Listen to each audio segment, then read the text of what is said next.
Before we dive in, let me ask you something.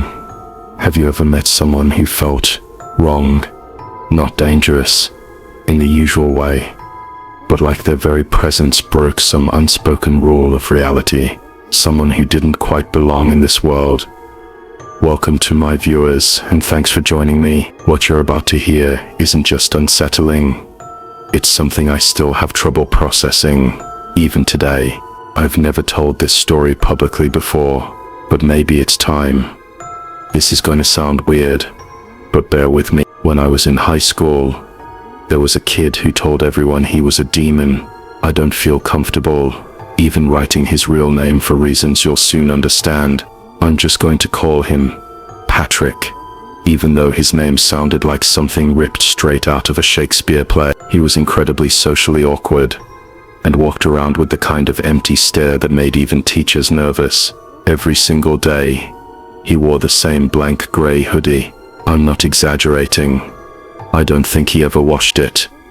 He always smelled awful. He was short and average looking, though you'd barely know it because he never took off his sunglasses and always had the hood up.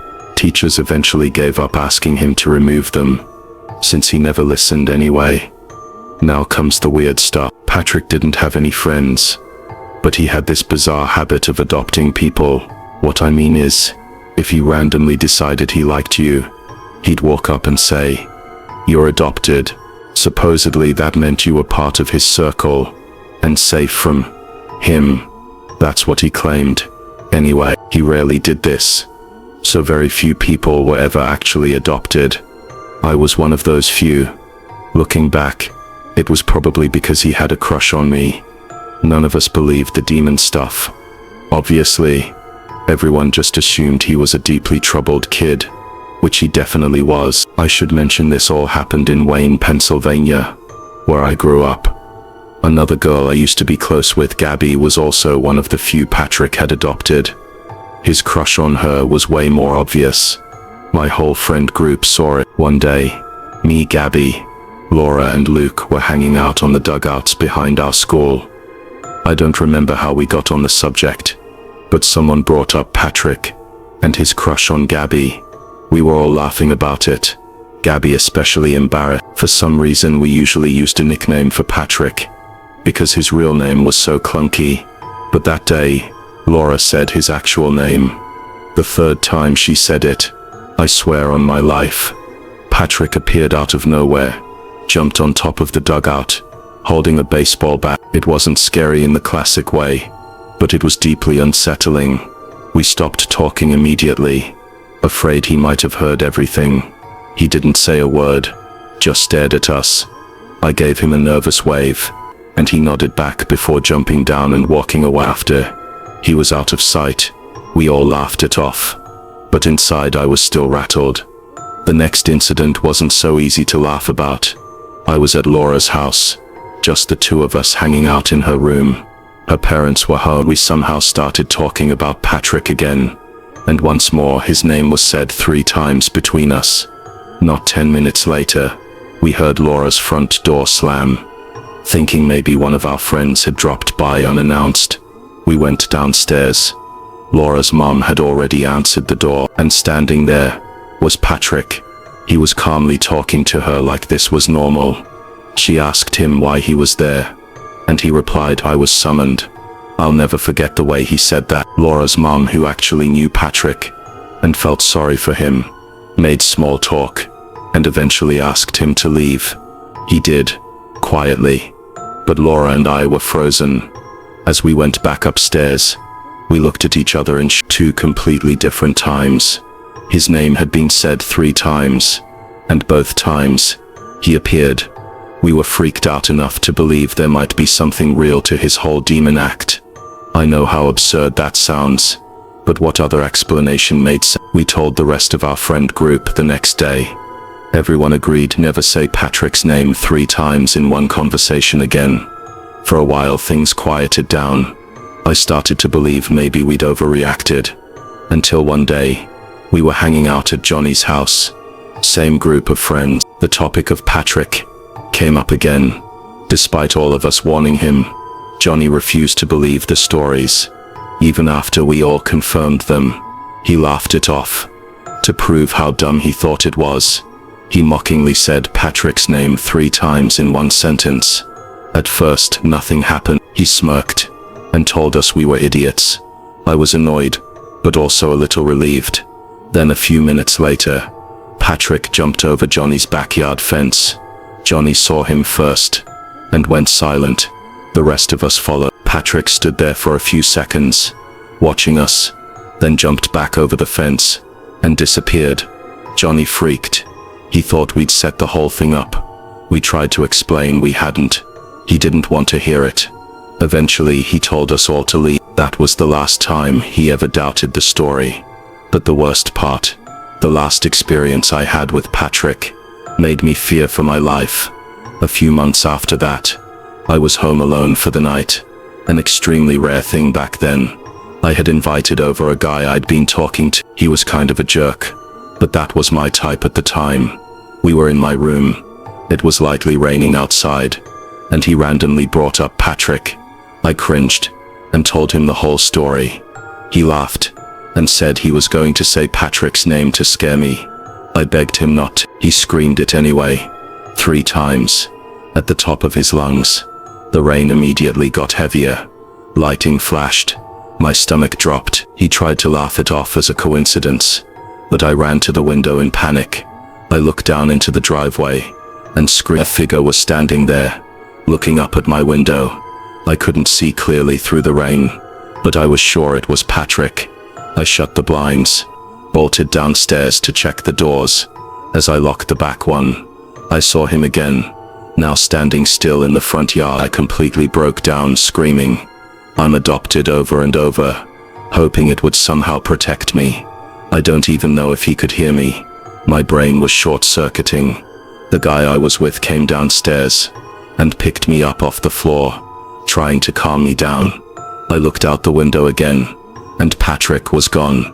The storm raged on, but I wasn't going to check the yard. The next morning, after the guy left, I forced myself to look outside. In the corner of my backyard was Patrick's hood. Inside it were some random things I thought I had lost. Things that belonged to me. I was terrified. I didn't call the police. I figured I'd tell my parents once they got home. But I never had to, because Patrick never came back to school. Not that day. Not ever again. No one knows what happened to him. To this day, my parents still live in that same house. I think about it often. Some people later told me they'd seen Patrick hiding, eavesdropping on conversations. That could explain how he always knew when his name was being said. But still, it's not enough. The truth, I think Patrick was a stalker, mentally unstable and obsessed. The demon stuff was just a cover for something darker. And honestly, I don't want to know where he is now. If you've made it this far, thanks for listening. Let me know in the comments what you think Patrick really was. A disturbed kid, a stalker, or something else entirely. Don't forget to like, subscribe, and hit the bell so you never miss a story. Stay safe out there, and maybe don't say anyone's name 3 times.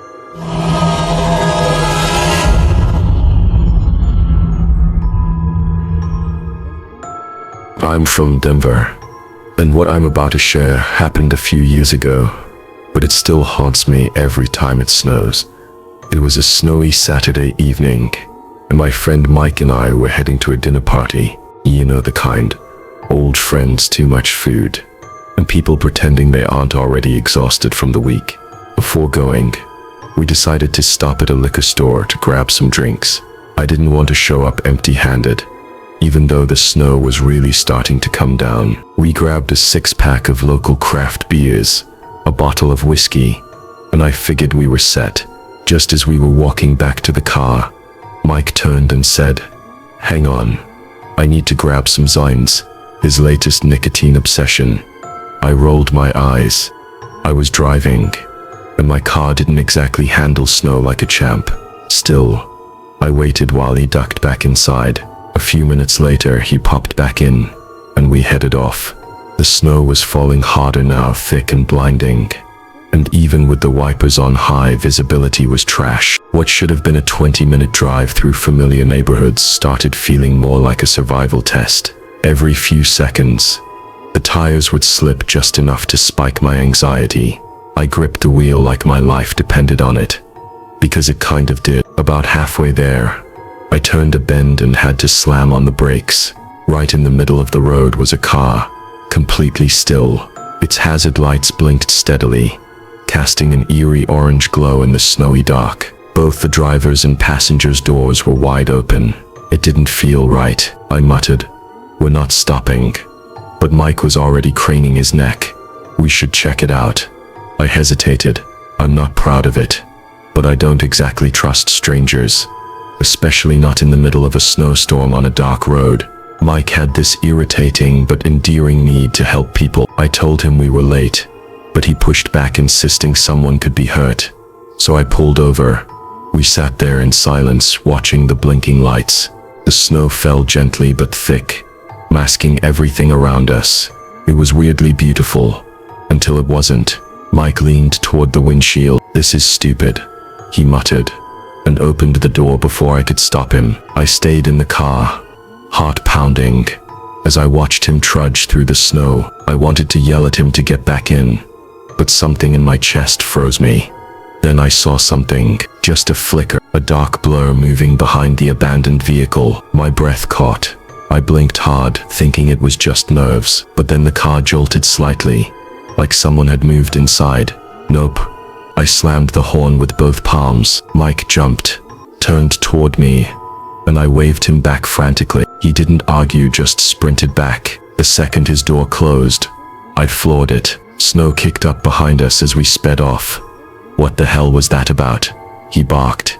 I told him what I saw, what I thought, that it could have been a setup. He wasn't happy, called me paranoid. Maybe I was, but I'd rather be paranoid than dead. The rest of the drive was tense. He barely spoke to me, and I could tell he was pissed. But then we got to the party. Warm lights, familiar faces, drinks in hand. Things finally felt normal again. Hours later, the host flipped on the news to check the snow report. Before people left, that's when everything shifted. The reporter was reading a breaking story about a stolen vehicle and a roadside trap. A woman and her teenage son had stopped to help what looked like an abandoned car. While checking it out, two men jumped from behind a snowbank. Another crawled out of the car's trunk. They were armed. They took her car and the decoy one too. Mike and I sat frozen. We didn't say anything at first. We didn't have to. We knew that could have been us. We told the group what had happened earlier. The room went silent. Some people looked horrified. Others were just fascinated by how close we'd come to walking into the same trap. And here's the thing, ever since that night, something changed in me. I used to feel bad about not helping strangers. I used to think I was just being cold. But now, I think about how close we were to becoming victims, because of a setup designed to prey on people's kindness. I'm not proud of how skeptical I've become since that night, but I can't shake it. There are people out there who weaponize compassion, and sometimes the right move isn't the one that makes you feel like a hero. It's the one that keeps you alive.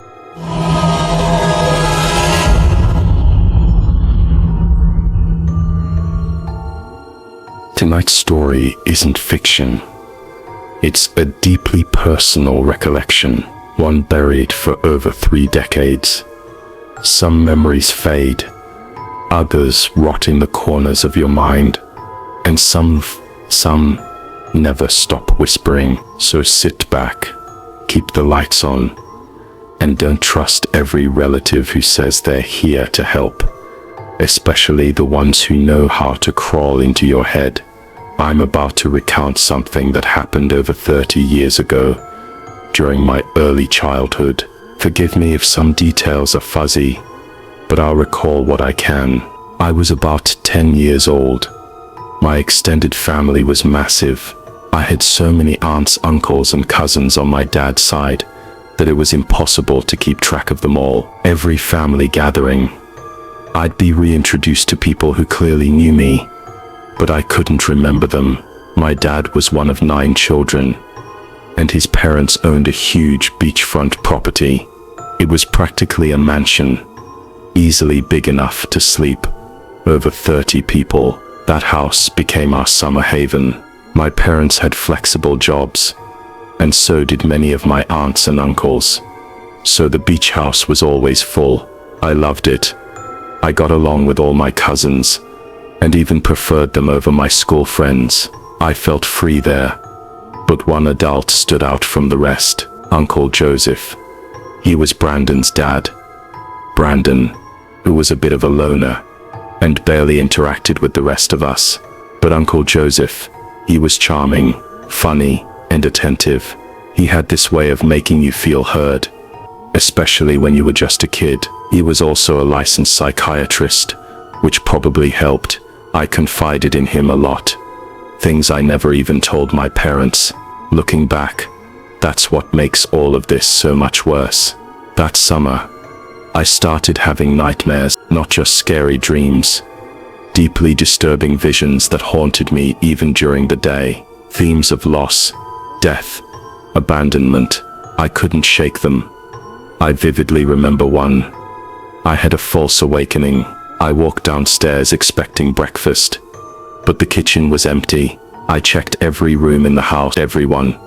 My family, my cousins, they were just gone. The rest of the dream was me curled up in a ball, sobbing, alone in silence. After a string of these dreams, I went to Uncle Joseph for help. I didn't want to tell my parents.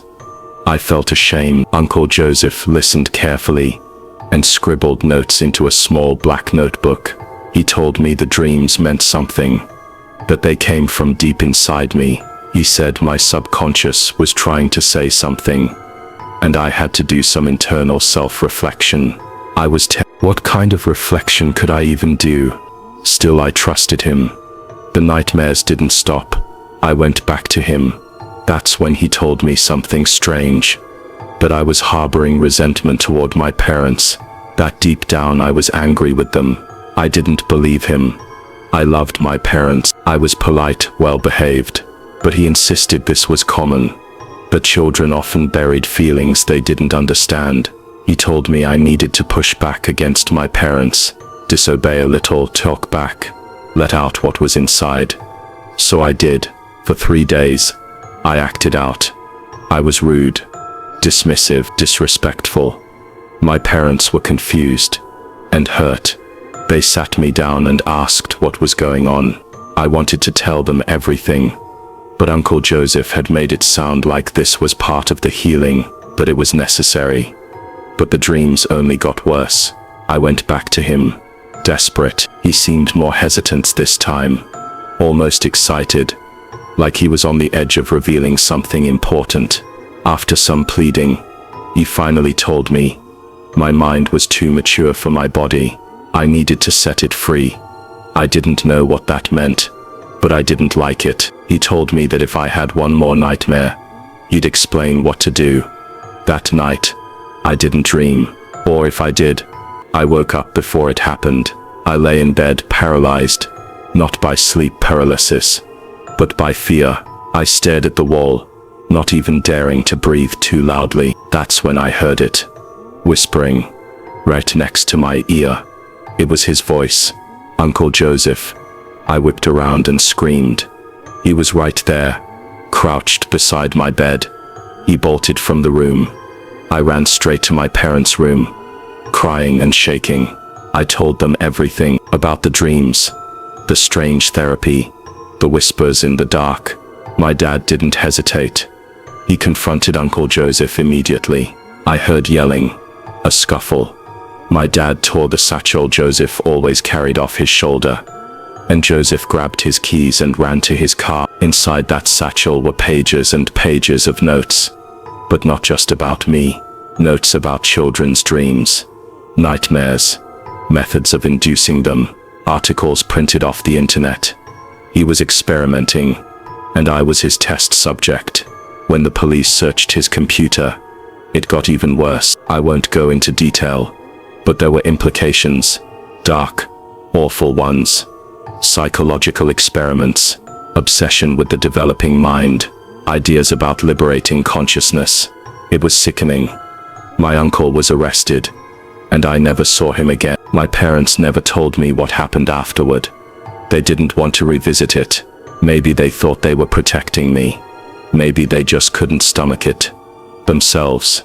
Sometimes I still wonder how close I came to becoming a footnote in one of his experiments, to being lost in my own mind, or worse.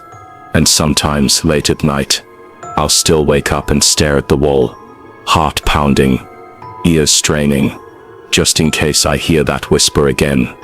Thanks for watching, everyone. If this story left a chill in your spine, be sure to hit that like button. Subscribe for more unsettling tales, just like this one, and drop a comment below. Have you ever trusted someone too much, only to learn they had a darker side? I'd love to hear your stories. Until next time, keep your eyes open, even in the safety of home.